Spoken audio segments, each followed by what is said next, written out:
আসসালামু আলাইকুম।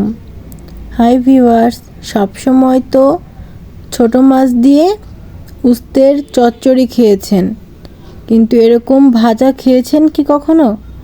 অথবা অল্প তেলে ঝুরঝুরে উস্তে ভাজা, দারুণ মজা। এই ভাজিটি আমি কিভাবে করেছি দেখতে হলে, টিপসগুলো জানতে হলে পাশে থাকতে হবে।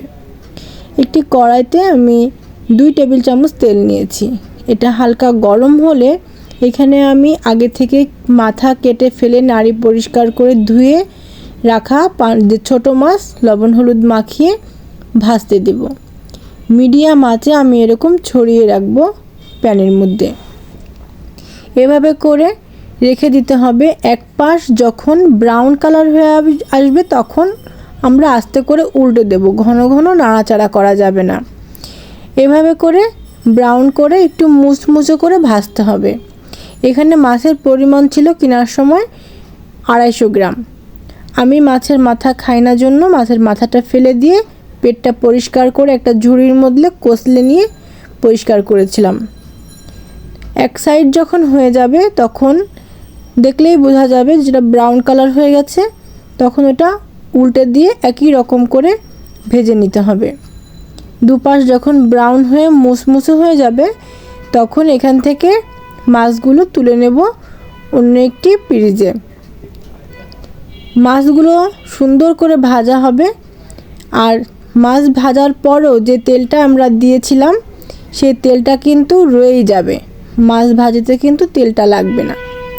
লবণ হলুদের সাথে ঝালের গুঁড়া দিলে মাছের টেস্টটা ভালো আসে। এবারে তেলের মধ্যে শুকনো ঝাল দিয়ে দিলাম 2 টুকরো করে, 2টো ঝাল দিলাম, তেজপাতা। এখানে মশলার ব্যবহার খুব কম হবে। জিরার ফোড়ন দিলাম, আস্ত জিরা 1/2 চামচ।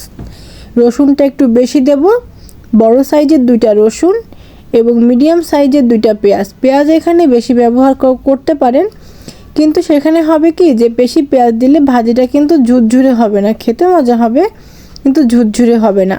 আর দেখতে পাচ্ছেন যে আমি কতটা অল্প তেলে ভাজি করেছি। এখানে কিন্তু আর কোনো তেল দেওয়া হয়নি। পেঁয়াজ আর রসুন একটু ভাজা হয়ে গেলে এটাকে একদম মুচমুচে করে ভাজা যাবে না। এই যে উস্তাগুলো আমি পাতলা পাতলা করে কেটে নিচ্ছি, এটা কিন্তু করল্লা না, এটা কিন্তু উচ্ছে। এটা লবণ মাখিয়ে ধুয়ে রাখতে হবে না, কারণ লবণ মাখিয়ে ধুয়ে রাখলে কিন্তু ভাজিটা জড়িয়ে যাবে, নরম হয়ে যাবে, এরকম ঝুরঝুরে ভাজি হবে না।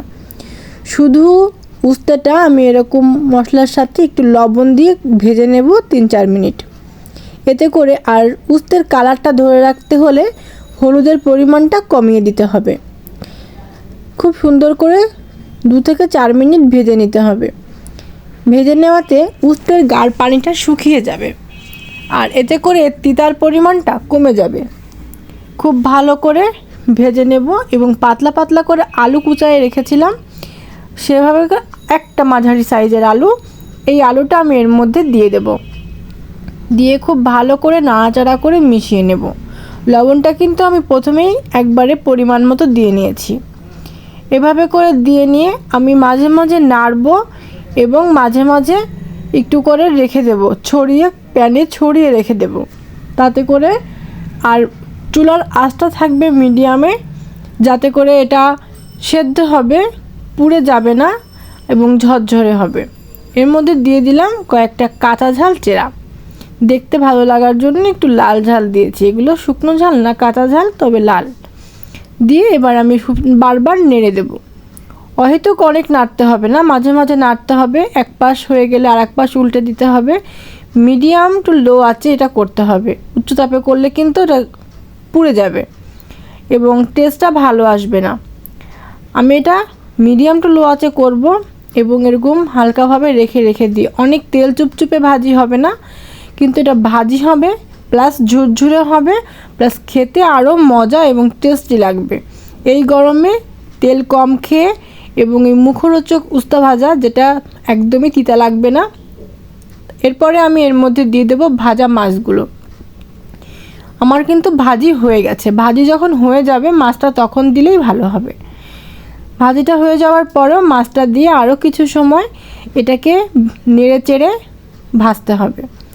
এমনভাবে হালকা করে নাড়তে হবে যেন এটা ভেঙে না যায়। উস্তে এগুলো নরম হয়ে যাবে, আলুগুলো নরম হয়ে যাবে, তাতে করে ভেঙে যাওয়ার একটা ভয় থাকবে, যাতে ভেঙে না যায়। আর দেখতে পাচ্ছেন যে প্যানের তেল কিন্তু লেগে নেই এবং ভাজি কিন্তু উঠে আসছে, খুব ভালোভাবে হয়ে গেছে। তো এবার পরিবেশন করে দেখাচ্ছি।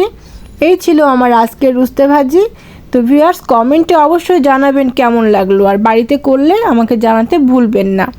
আজকের মতো এ পর্যন্তই, দেখা হবে পরবর্তীতে অন্য কোনো রেসিপি নিয়ে।